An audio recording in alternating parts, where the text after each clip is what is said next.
अस्सलाम वालेकुम, मेरा नाम डॉक्टर निदा है और मेरा ताल्लुक जिल्द के शोबे से है। आपका क्या नाम है? सना साहिबा, आपके बच्चे का क्या नाम है? ठीक है।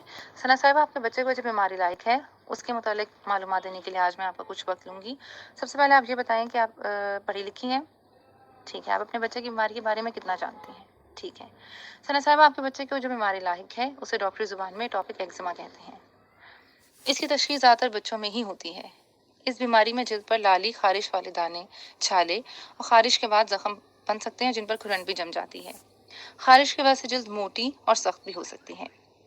जिल्द की रंगत में भी तब्दीली आ सकती है। इस खारिश में बच्चे के गाल, माथा और बाजू और टांगों की बैरूनी जानिब मुतासिर हो सकती है।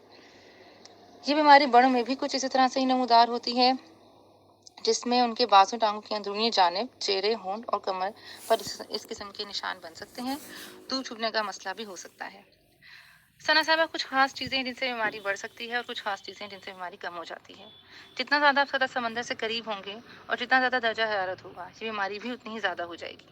शहरी ज़िंदगी में ज़्यादा वक्त गुजारने से मोटापा, फ़िज़ाई आलूदगी, तंबाकू नोशी, दौरान हमल किसी किस्म की इन्फेक्शन, हिफाजती टीकों के इस्तेमाल, एंटीबायोटिक के इस्तेमाल या कुछ खास किस्म की खुराक जैसे कि दूध, अंडा, गंदम या मूंगफली के इस्तेमाल से ये बीमारी की शिद्दत बढ़ सकती है। फल, सब्जी या फार्मी जानवरों के साथ वक्त गुजारने से या छोटी उम्र में ही गाय का दूध इस्तेमाल कर लेने से इस मर्ज़ की शिद्दत में कमी आ सकती है। इस मर्ज़ की तशख़ीस के लिए एक क्राइटेरिया इस्तेमाल किया जाता है जिसके मुताबिक अगर 2 साल की उम्र से पहले बच्चे को चेहरे, माथे, बाजू और टांगों की बैरूनी जानिब खुश्की और ख़ारिश रहने लगे और उसे किसी रिश्तेदार की जिल्द भी खुश्की हो या खुश्क रही हो, तो हम ये कह सकते हैं कि इस बच्चे को एटोपिक एक्जिमा का मसला है। आपकी बताई गई बात और बच्चे के मुआयने की बुनियाद पर ही इस बीमारी की तशख़ीस हो जाती है।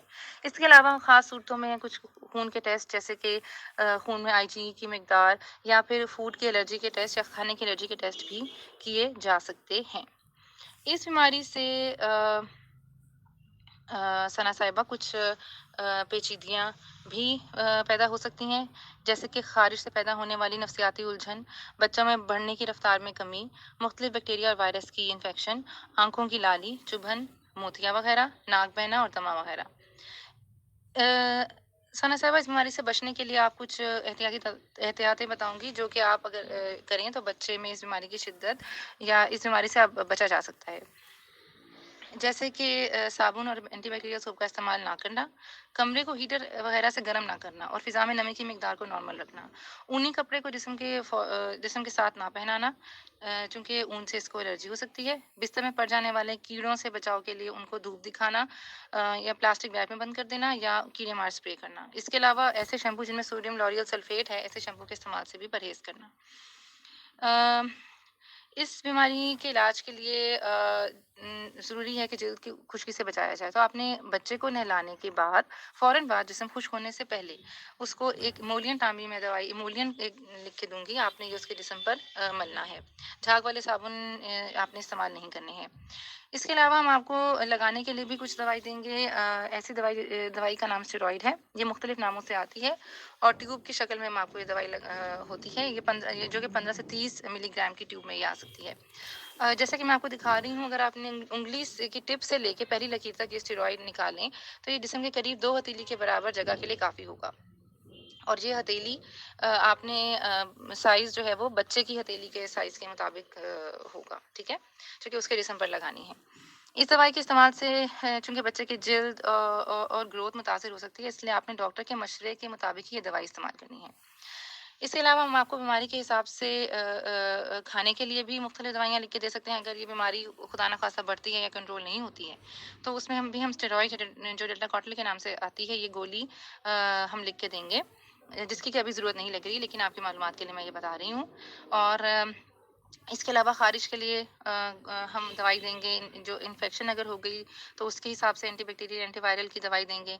और अगर बीमारी ना ठीक हुई तो और अगर बीमारी ठीक ना हो तो स्टेरॉइड की क्रीम को जस्ट करने के लिए उसके ऊपर बैंडेज भी लगानी पड़ सकती है।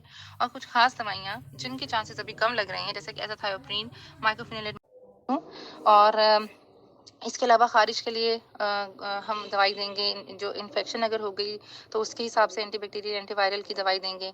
और अगर बीमारी ना ठीक हुई तो और अगर बीमारी ठीक ना हो تو اسٹیرائڈ کی کریم کو ایڈجسٹ کرنے کے لیے اس کے اوپر بینڈیج بھی لگانی پڑ سکتی ہے، اور کچھ خاص دوائیاں جن کے چانسز ابھی کم لگ رہے ہیں، جیسے کہ ایزاتھائوپرین، مائکوفینیلیٹ موفیٹل اور سائکلوسپورین یا بایولوجیکل نامی دوائیاں، جو کہ جن میں سے ساری دوائیاں بچوں کے لیے خاص ڈوز میں دینا اتنا آسان بھی نہیں ہے، وہ بھی ہم اس کی آپشنس میں شامل ہیں۔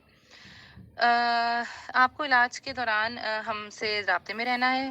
آپ کو چاہیے کہ جب ہم آپ کو یہ نسخہ لکھ کے گھر بھیج دیں تو آپ 2 ہفتے بعد ہمارے پاس فالو اپ کے لیے آئیں، اور اگر بیماری اللہ کے کرم سے کنٹرول ہو جاتی ہے تو مہینے اور پھر 3 مہینے بعد آپ نے ہمارے پاس فالو اپ میں آنا ہے، جس میں ہم آپ کی دوائیوں کی مقدار اور ان کی نوعیت میں کمی بیشی کرتے رہیں گے صورتحال کے حساب سے۔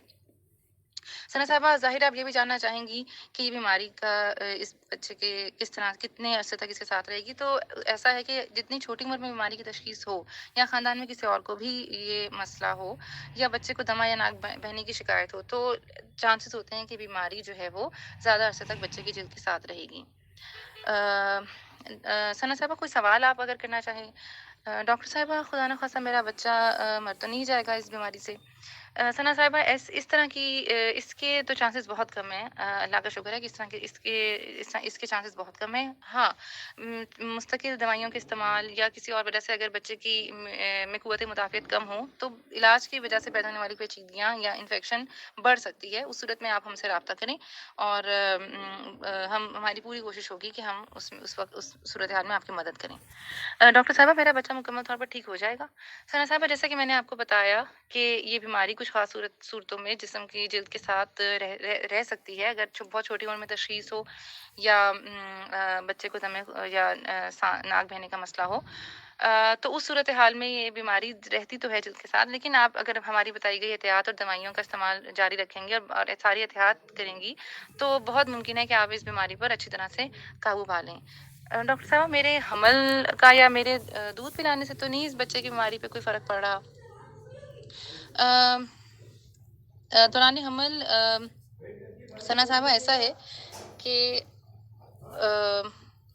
اس کا تعلق کہ اگر دوران حمل آپ نے اگر آپ کے اگلے حمل کے لیے بات آپ کی علم میں ہونی چاہیے کہ دوران حمل مچھلی کے استعمال سے کچھ اسٹڈیز کے مطابق اس کی جو ہے وہ نوعیت کم ہو سکتی ہے، لیکن اگر دوران حمل کوئی انفیکشن آپ کو ہوا ہو تو بچے میں ایٹوپک ایگزیما ہونے کے چانسز زیادہ ہوتے ہیں۔ اس کے علاوہ آپ اپنے بچے کو اگر اپنا دودھ پلائیں تو اس کی جلد میں بہتری آ سکتی ہے، ایٹوپک ایگزیما کی جو شدت ہے یا نوعیت ہے وہ کم ہو سکتی ہے۔ بہت شکریہ آپ کا۔ اگر آپ نے کوئی اور آپ کو معلومات چاہیے ہو تو آپ مجھ سے رابطہ کر سکتی ہیں۔